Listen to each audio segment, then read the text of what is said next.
I tell you, it wasn't the fact that it was the same way. That might have been the problem that it was the same way. Now maybe he was having fun, but like I want to hear him be more conceptual, you know what I'm saying? Or get more into like more of being creative, you know what I'm saying? I feel like, shit got a little formulaic. Like I feel like, a lot of songs on the Carter Six you can rotate out with the Carter Five and with a lot of stuff too. And I know Wayne got the capability to be much more different. Like he could tap back into the rebirth era, start doing some more rock shit. With well, honestly, he could do whatever he want, because Wayne, he a legend at the end of the day. But at least from a fan perspective, what I want to hear from him, you know what I'm saying? I want to see more creativity. I want to see for sure. I feel like some of the bars were kind of repetitive. I wanted to see more of a switch up on flows and things like that. And then most importantly, yeah, just a switch up on like topics. You know what I'm Let's saying? just get it out there, man. People wanted to hear him talk about what's current. I People wouldn't say didn't want to that. hear no. People did not want to Well, hear him have no fun. They didn't want to hear club records. They wanted to hear direct responses to a lot of the stuff that's been going on in his life. As far as with Cash Money, Birdman, they want to absolutely. hear that stuff. They want to hear how he really feel towards Kendrick. They want to hear about how he feel about the Kendrick and Drake beef. He spoke on none of that stuff. You know what I'm saying? And Yeah. like, I can admit it's a missed opportunity, right? But from my perspective, like if we just looking at this as music, you know what I'm saying? Hmm. I liked it. And I want that's to sing that Jelly Roll song right now. sing it. Can you? What is it? Snakes ain't always in the grass. That's the That's homie my shit joy right right there. there, man. I don't know. I feel like from the music, it's lackadaisical. It's not nothing special or anything. It's kind of like a formula. It's the basic thing of shit Yeah. we heard not only from Wayne but just from pop music. You know what I'm saying? We gonna get the hot artists, give them to be on your shit, piggyback on it. You know what I'm saying? And we gonna make an album full of that, and then we'll have little sprinkles of shit that feels nostalgic. We'll get a sample of some old shit to get people to like Yeah. gravitate toward it, gravitate towards it. You know what I'm saying? And then we'll keep it going. So I'm like knowing Wayne, when we can get special from him, we didn't get that, and he was building it up to be like that, kind of like the same way he did with the Carter Five, and I felt like it was missed opportunities just from bro like not really speaking his truth. Now at the same time, he don't have to. He could do whatever the fuck he want. He Lil Wayne and he solidified. But like I said, as a fan, for me, what I would want to hear to get me engaged, it would got to be something like different as far as topic go. And music too, because I'm like, instead of using some of the trap and trendy sounds he used, he could have did like some more grown man type shit. You know what I'm saying? Like maybe some of them might get Mike and Keys or somebody like that type of sound and rap on some shit like that. You know what I mean? I honestly, I feel like he gave us Wayne, bro. He gave us Wayne, and he expanded on his own sound. You know what I mean? Like with the Island in the Sun cover, redo, remix, whatever that was, right? I enjoyed it. People were so upset. They were like, they're like, you look upset just thinking about it. Like, I liked it, bro. Like, and I'm not saying that like it was just this like incredible thing or nothing like that. Like, but I enjoyed it. You know what I'm saying? Like, it was a lot of things about that album that I liked, and I think like everybody just hated it because of the current climate of what hip hop is in, honestly. So Which you is think it cool. wasn't just so you think it wasn't just bad, it's just people just hating on it? I think it's the climate of hip hop, bro. Like, I think right now people are starving for like not necessarily viral, but we want to look at because we see the backstory. We see so much. You know what I'm saying? Like as fans, we see it all in the public now. You know what I'm saying? So we want that in the music now. Honestly, that's where Kendrick was really winning the battle. You know what I'm saying? And I feel like that was the change. Like now anybody who's spitting, we want to hear was real. You know what I'm saying? Wayne didn't give us that. He gave us, a pop album. You know what I'm saying? So I'm He like, gave and us a that pop album. yeah, that goes to the music. But then it'd be like, okay, what kind of music you want to listen to? You want to hear some real shit from some real folks, or do you want something formulated from a system? Yeah. Does it matter to you, or does it not? Like, does it produce? And that's honestly, that's a good question too. It's like, does a producer of the music matters as much as the music? You know what I'm saying? Because especially now as we get into shit like AI coming to the forefront, and people starting to take using the ways of making music into ways that now won't need humans to do it. It's like, well, and that's a question for everybody, but let's ask my nigga, and then he gonna ask me. I'm gonna answer it too. It's like, okay, does it matter like who makes the music, or does it just matter if the music is good? It matters who makes the music. It definitely matters. It matters who makes the music. 100% it matters who makes the music because, like, without the human element of in music, you don't even have AI. So it's like it doesn't even matter what you use AI for. It was taught from a human element, right? Mm-hmm. And then like you could train AI to do whatever you wanted to, but like as a human, the imperfections of our timing and our voices and the way that we just do whatever we do, create and express ourselves. I don't know if AI will ever catch up to that shit. No, it'll be way too perfect. You know what I'm saying? Right. I don't think so. They'll try to get everything too polished, but especially like back in the day before we got real computerized, it used to be a thing for like those indifferences in music to be like a part of the song, like motherfuckers singing off key on certain points or having a vocal scratch or an inflection that was accidental. It was technically wrong, but you know it gave a certain like emotion to it and character to it. Yeah, you know what I'm saying? So I feel like for sure with AI it might eliminate that, but with AI being art and intelligence figures that out. I'm sure you can program it to do anything you want it to. Probably. I tried to. I feel like it's like a clone. You know what I'm saying? You can have a clone. It can look just like you, but it ain't you. It ain't you, and then motherfuckers who really know you be able to tell. You know what I'm saying? See it. It ain't that. You know what I mean? Nigga, I don't know. Fuck have you heard about Timberland and what he's doing with AI?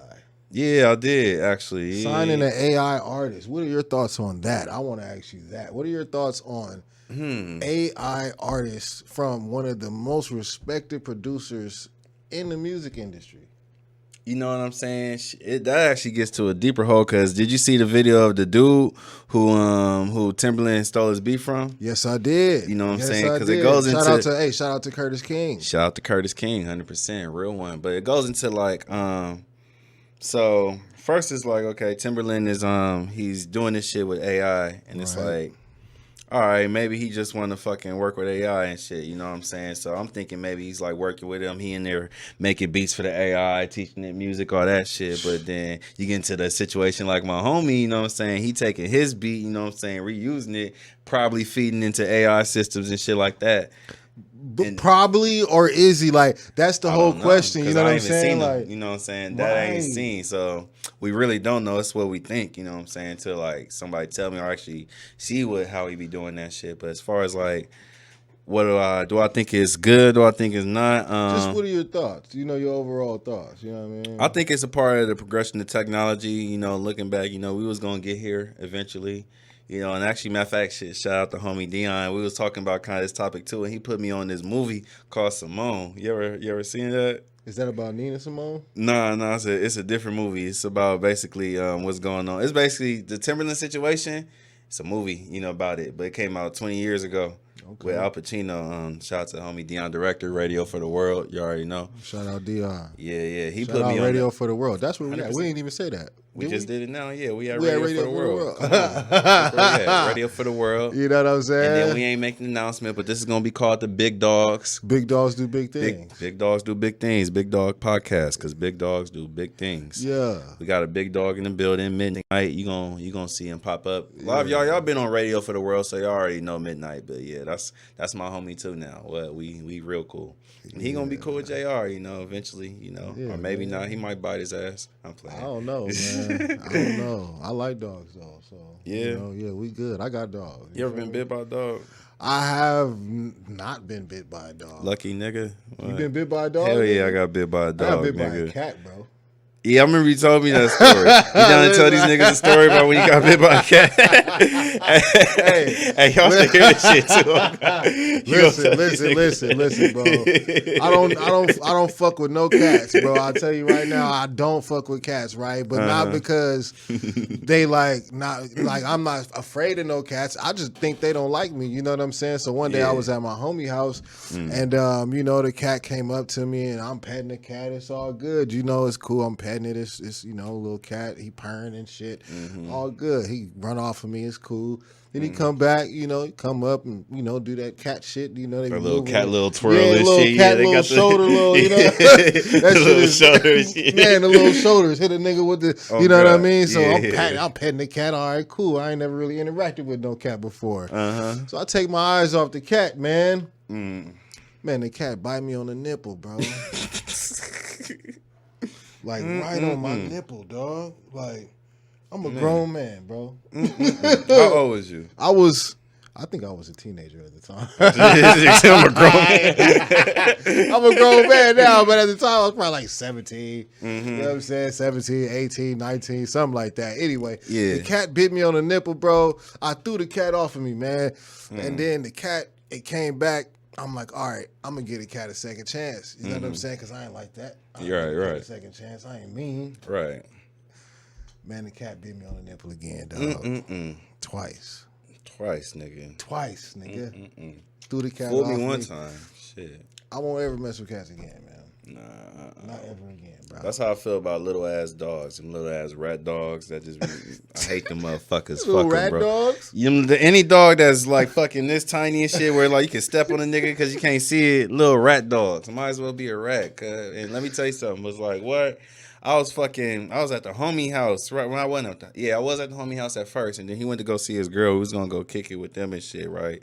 And shout out to the homie. He mentioned, he was like, yo, before you go in there, she got a dog. This motherfucker don't like niggas, you know what I'm saying? So when you go in there, have your hands in your pockets and shit and like just back up, right? And I'm like, all right, you know what I'm saying? I'm getting ready to get ready and shit. I ain't have my hands in my pockets. That's why I'm getting ready to, though. He tried to tell you. Nigga, it was so quick. As soon as I walked in, cause like all I hear is and then the ringer ran straight to me. Right to the finger? Right to the finger, nigga jumped up.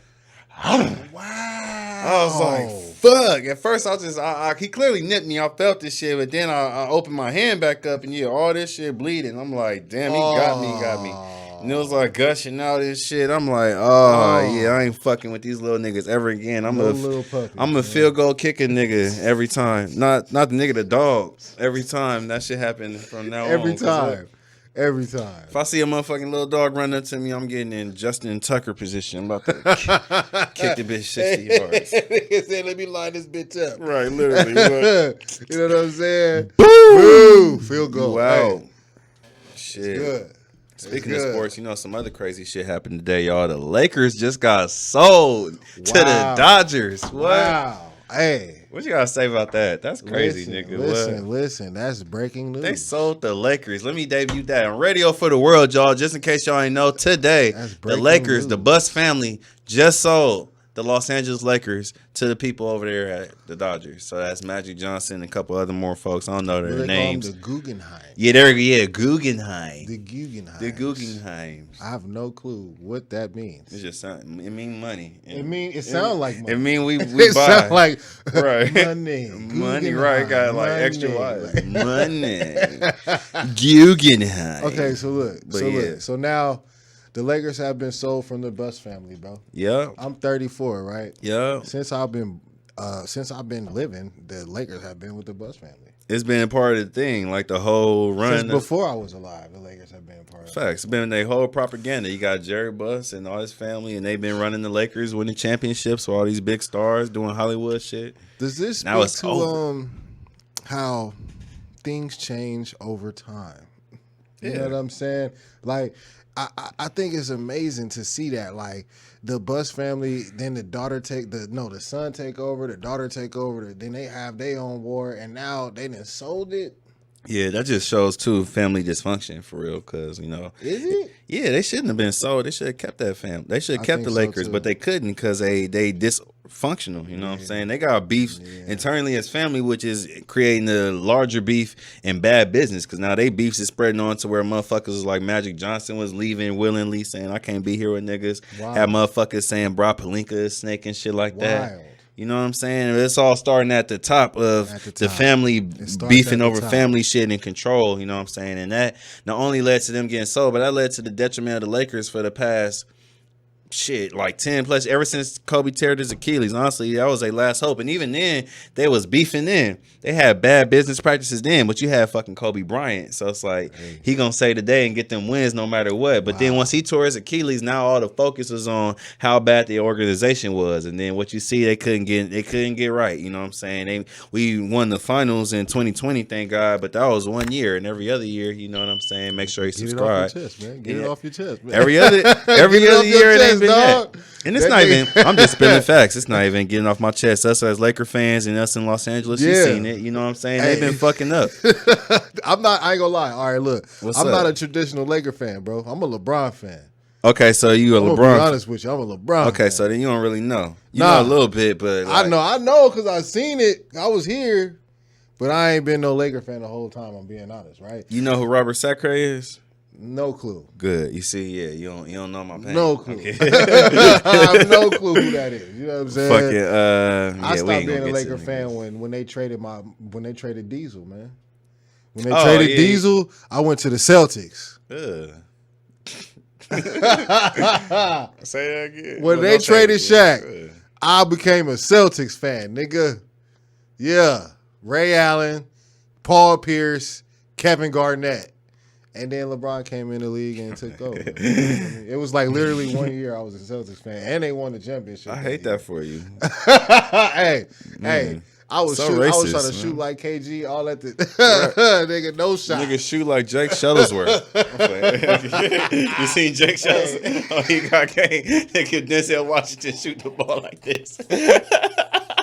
Nigga said KG shoot like Jake Shuttlesworth.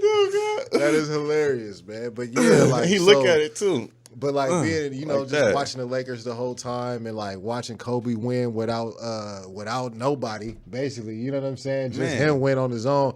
I thought that was dope. But you know, like now it's just massive dysfunction, bro. Massive dysfunction, bro. Ain't shit going right. They just can't get right. You seen Life?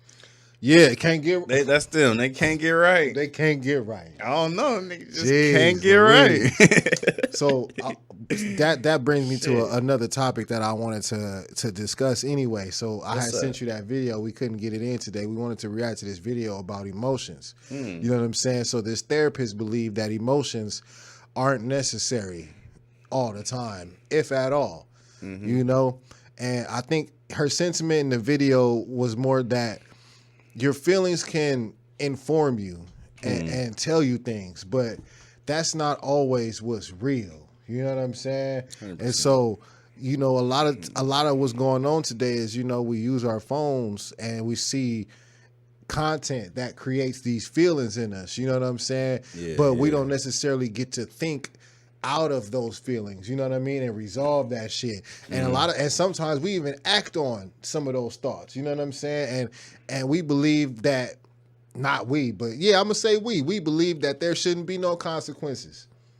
I disagree. I think there should be consequences. I agree with you. And then also too, consequences doesn't mean good or bad. You know what I'm saying? Just the result of whatever you did. You know what I'm saying? If you did something good, you're gonna get good consequences. You did something fucked up, you're gonna get some bad ones. You know what I'm saying?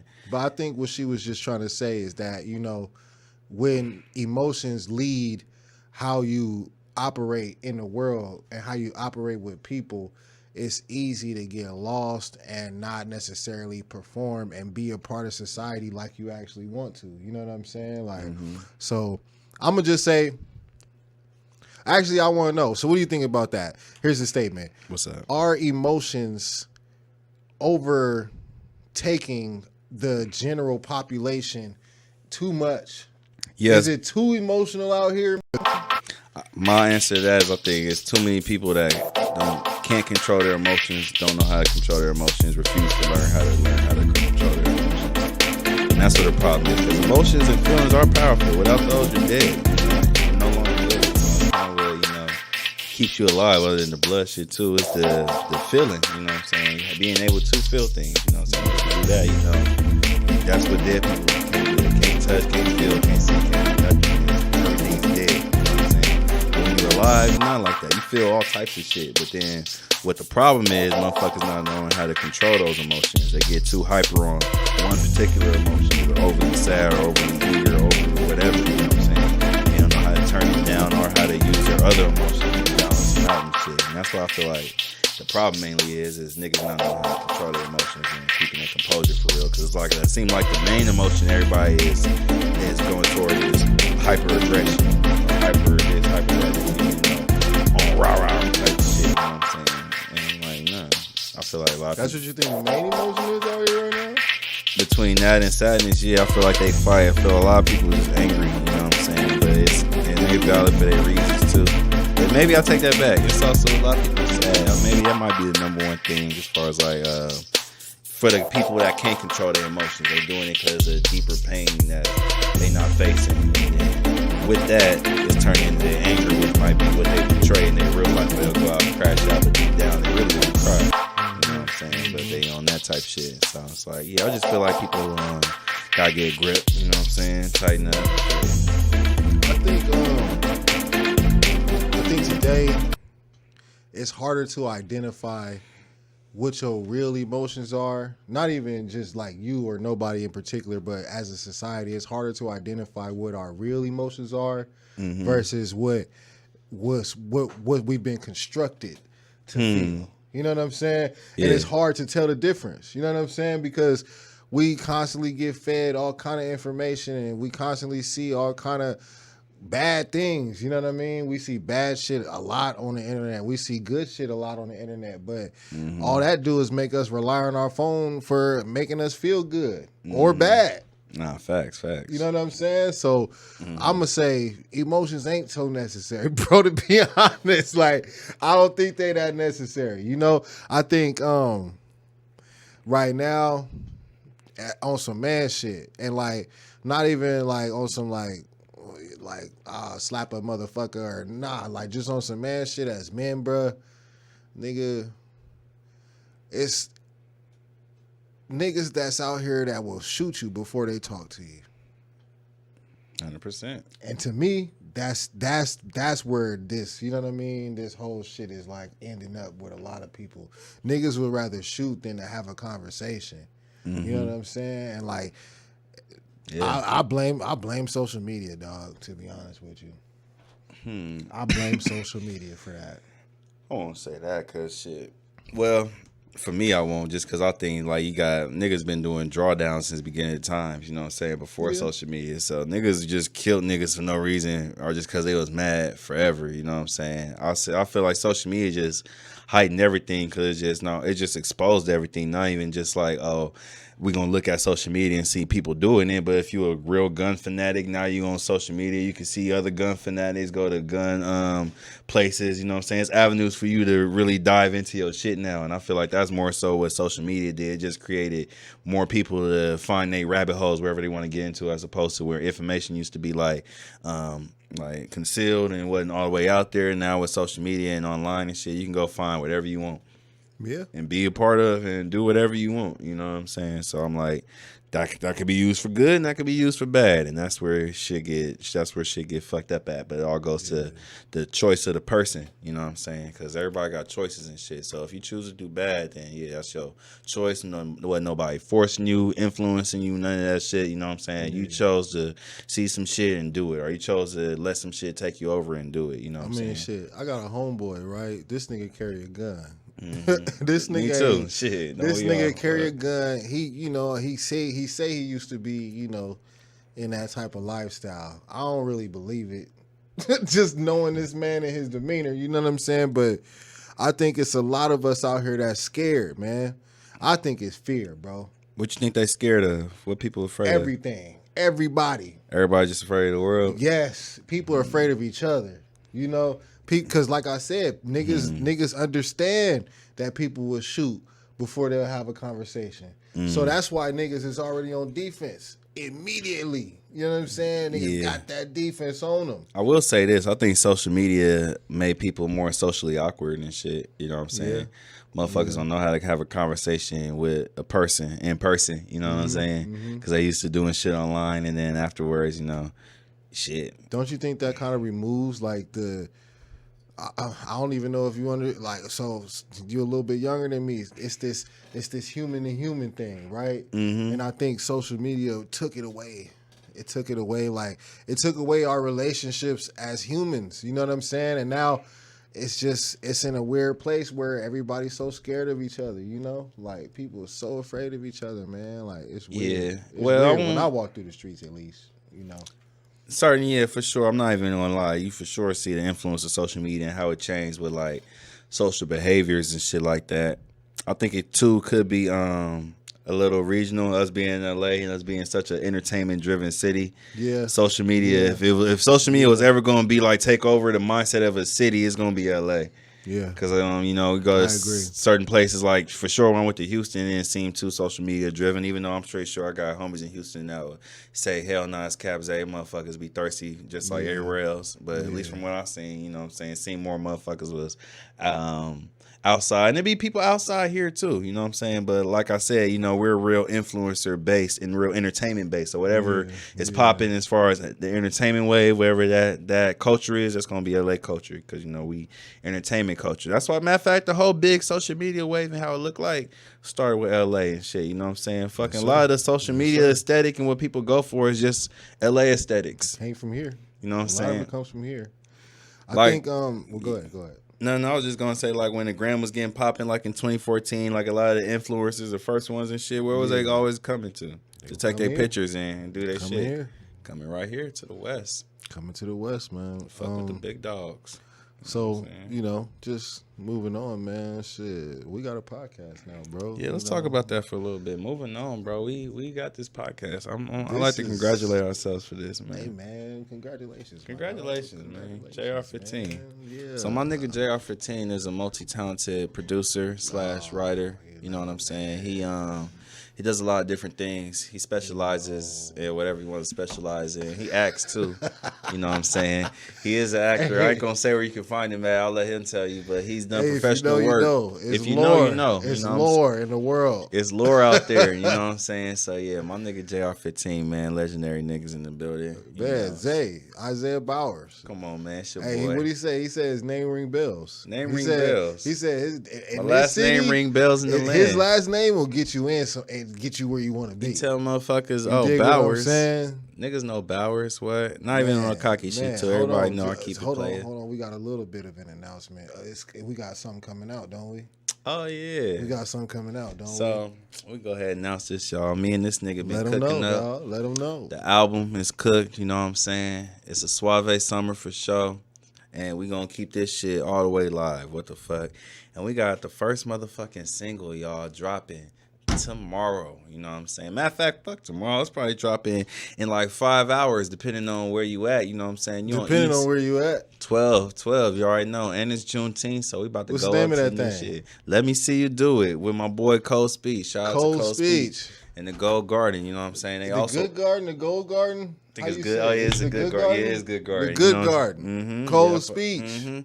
My boy. He's a cold nigga, man. We all cold niggas. That's why I had to get my nigga on the song, man. So yeah, he on this shit too. It's me and him. We have shit coming out, and it's a banger. You know what I'm saying? For that's the new single. Can we tell him what else we got coming? Can we tell him about the whole situation we got, or should we say that for? Oh, okay.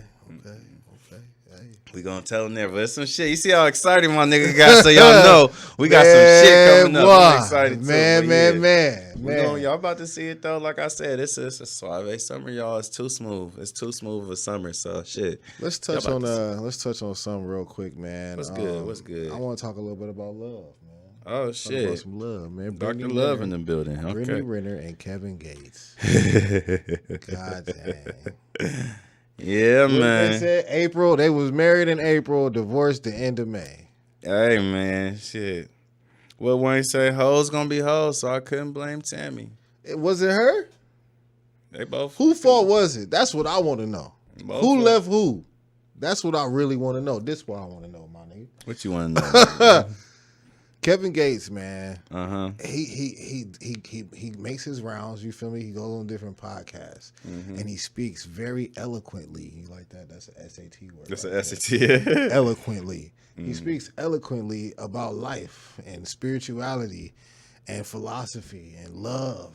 I'll be alive. It'd be mumbo jumbo shit though. Man, bro. Like it's he just talking. You know niggas that just kind of like Terrence Howard too. Niggas that just know how to sound smart, but when you really listen to them, they just saying a bunch of bullshit. You know this fucking fucking talking, man. Yeah, nigga, I can fucking take my hands and fucking start cars and shit. You know, when you love somebody, you love them all the way to the core. You know, you accept every part of him, every flaw, every toe. Even if she got 6 toes, I'm gonna love him. I'm gonna love that 6th toe. He say crazy shit like that, right? Like, and women just fall for it. They like, oh my god, like what? I love women. I love y'all. I love women. I'm not a woman hater, but you niggas, come on, niggas about fall this. for it too, cause niggas go to their bitch and be like, yeah, you know what I'm saying? You gotta love my big toe and every part of me and all my flaws and shit. Like my nigga Kevin Gates, like talking crazy, talking bro. crazy. Nah, you gotta let me leave and get a new bitch and come back like Kevin Gates. Like what? You're talking crazy, bro. You talking crazy, bro. You talking speaking fantasies, nigga. We reject fantasy, right? So that's what I want to like get to. So people, not even I'm just gonna say people in general, fall in love with the fantasy. And what that is an idea of somebody. 100%. More people fall in love with the idea of a nigga than the actual nigga. Real, exactly. 100%. And you know what helps perpetuate 100%. That shit? What? Social media. 100%. Because what you do on social media, you present to the world the idea of what you want. You yes. Yes. Like what? Shit. I want niggas to know I rap, so I got social media. I want niggas to see me in that light. So it is what it is. Out there. Nah, everybody's gram is for whatever you want people to see from you. You put that out there. You know put that out there, so, and people get a perception of who you are from that. For sure. Almost. Never was real outside of like the streamers who constantly on stream.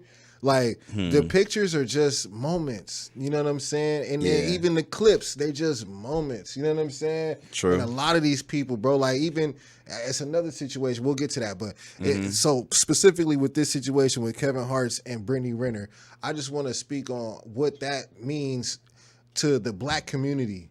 And how many times that's happened to all kind of different black girls that I know where they fall in love with some dude who say the right shit and then he fuck them and leave them, bro. Shit. And I know that they take it out on the rest of the niggas that ain't doing that. It'd be a cycle too, especially we talking about a motherfucking a girl like Brittany, because we ain't gonna act like she innocent. She ain't trapped my nigga PJ Washington. So it's like maybe it's your chance to get fucked over. And it's like, this endless cycle, bro. But at some point, right? So here's what I'm saying, right? At some point, as a people, right, we have to stop looking at each other as opposition and figure out how to come together, bro. 100%. You know like, what I'm saying? I love y'all, but y'all get on my fucking nerves. And I know y'all love us, and we gonna get on your nerves. Let's accept that. Yeah, let's be cool still. Shit, don't try to kill me because I pissed you off or you ain't like something I said. You know don't leave me because you ain't happy right now at this second. You Just know what I'm saying? Chill. Thug it out with a nigga. You know what I'm saying? And then they say what they say, bro. What they say. I'm not finna struggle with no nigga. Man. Hey, man, look. You gonna struggle on your own. You know what I'm saying? And keep on getting hit. Look what happens. Look at Brittany Renner and Kevin Gates. That's what's gonna happen. You know what I believe? Maybe some women want that drama, bro. No, they do for sure. I think she one of them. You know what I'm saying? She cause like who the fuck does that? Converse to Muslim, do all that extra shit, go on these interviews and shit. She wants to be seen. You know what I'm saying? Fuck. It's kind of like, man, you know, a lot of people, shit, they thirsty for that attention. You know what I'm saying? So it's like, nigga, when she felt like she was falling on, she like, I gotta make a big move and shit like that. Kevin Gates, same way, you know, another nigga who need to keep his name in the spotlight for other shit. And this works for him because it's like, nigga, you do music. So it's like, nigga should be talking about your music and shit like that. But he be using the gimmicks and all that shit to get off sometimes. And I don't know, cuz. So it's like, maybe I'm wrong. Maybe he really, that's just how he need to talk. But I'm like, shit, you know, it be feeling like bullshit and shit that I don't need to listen to, especially somebody that got his own goals and own shit in mind and own things to go after. I'm like, I only want to digest shit that's going to keep me on my path or elevate me or motivate me. So if it ain't that, then it's like, you know, what's the point? Yeah. I think everybody can learn from their situation, and I think it's important that we all pay attention to what we are ingesting in our minds and our body and our spirit. You dig what I'm saying? And man, this is big dog, man. We just did a little big. You know what I'm saying? No, it's That's been wild, great. ain't It's been a little pilot episode, and that shit was flowing. You know what I'm saying? Shout out to everybody who tapped in. I don't know who did, but thank you. Hey, shout out to you. Shout out to you. Nah, Shout out sure. to you. You the special one. You know what I'm saying? We're gonna find out who you are. You know what I'm saying? And make sure you keep tapping in. We're gonna be here every Wednesday. You know what I'm saying? We're gonna get everything situated as far as our time. And y'all ain't even see our logo yet. You did? You know what I'm saying? Because I'm gonna find a way to get a chat. We need a chat in this thing. I want to see what the chat talking about too. You feel me? We're gonna go live on the phone or something. We gonna, you know what I'm saying? Don't worry about nothing. We gonna get it all together. You dig? Yeah. But hold on, before we get up out of here, at least one thing I'm gonna add a part of this show we're doing. We're gonna have one last segment at the end. It's gonna be called "I Got Something to Say." I like that. So it's like if anybody got something to say at the table, get off, or like they one little part, we gonna do it. So I'm like, shit. You got anything to say before we get up out of here, man? Where's my money at, bitch? Bitch, where's my money at? You know what I'm saying? Okay, so y'all see that right there. That's us. You know what I'm saying? The big dogs in the building. 100%. 100. Yeah. 15, JrFifteen, Zay Suave, and this bitch, we out, man. Hell yeah, we gonna be out this day, y'all. But yeah, sure y'all tap in next Wednesday for sure. For sure. Oh nah, Wait, hold on. How long we got? No, I'll let you know when we done. Trust. Oh, okay. I got a little bad. timer. Yeah. My bad. I thought we was all at first as the Dawgz came, but we just had to show them what we That's on. the logo right there. Hey, get on your side. Pick a side. There you go. Other way. Do your chair the other way, so you can like get on the side of the dog. You know what I'm saying? Yeah. Like that? Yeah. There we go. Yeah, nigga. It's gonna be a thumbnail. Hold on. It could be. Yeah. Put your face in. Yeah, there we go. That's hard, bro. Hey, you want to do all shows like that? Put the dog right there. Put the dog right there like that, like. Yeah, or at least that could be our intro and shit, and then the dog I leave. figure out what kind of face I want to make. I want to make kind of a mean face or something. I don't know. Should I make a mean face or a smile? You good, bro. You can do whatever you want. I know. It's our podcast. Shit. I want to see how it's gonna look, bro. I'm excited, man. It's gonna look good. You know what I'm saying? I'm excited. If I got something to say, I gotta say that I'm excited for this motherfucking shit. Well, we got a lot of good moves coming in. Like I said, also too, I got this single dropping. Let Me See You Do It. It's coming out tonight. What? Hey. First single off of fucking Summer Suave coming out. Make it jump both ways. Let me see you do it. Ass back in rotation. Hey. Make it hot for me. Let me see you do it. It's getting hot. Ooh, let me see you do it. Crossfaded in my section and I feel great. All the bad bitches slide through. All right, hold on, man. All right. Come on. I was saying too much, man. We need for them to go listen. Put it up. Zay Suave on all streaming platforms. It's Isaiah Bowers on all streaming platforms. Isaiah Bowers on all streaming platforms. Y'all know who I am, though. It's Suave. So, yeah. But Isaiah Bowers, y'all know, on all streaming platforms. Y'all know how to spell my name by now, too. But just in case you just got here, that's ISAIAH, the biblical version, then BOWERS. So ISAIAHBOWERS. And I'm Zay Suave, and this is my nigga JrFifteen, man. 15, bro. You can find me on all my socials at JrFifteen, you dig? Mainly Instagram, though. That's where my money at, just so you know. Yeah, so shit, we gonna be here, y'all. Like I said, this is our little situation, our big situation. Fuck little. It's gonna be a big situation. These the big dogs, you know what I'm saying? You know what? I like the green screen because, like, I feel like some OG shit. You feel me? Like this feels super OG, like YouTube. You know what I mean? Like I think I like it. I want to be a YouTuber, bro. We gonna be YouTubers now, bro. We are. We YouTubers now. Hey, I feel you bigger than that. Shit, we whole stars. Shit. Yeah, man. It's endless. Man. And shout out our homie Surf, man, before we get up out of here. So fly. So fly Surf, you know what I'm saying? We here with you, holding it down. You're going to be with us next week so we can keep this shit going, man. But yeah, y'all, this has been the Big Dog Podcast. We finna get up out of here, y'all, and get to our situations. Tap in. Yeah. We gonna holler at y'all. It's been real. Peace. Peace.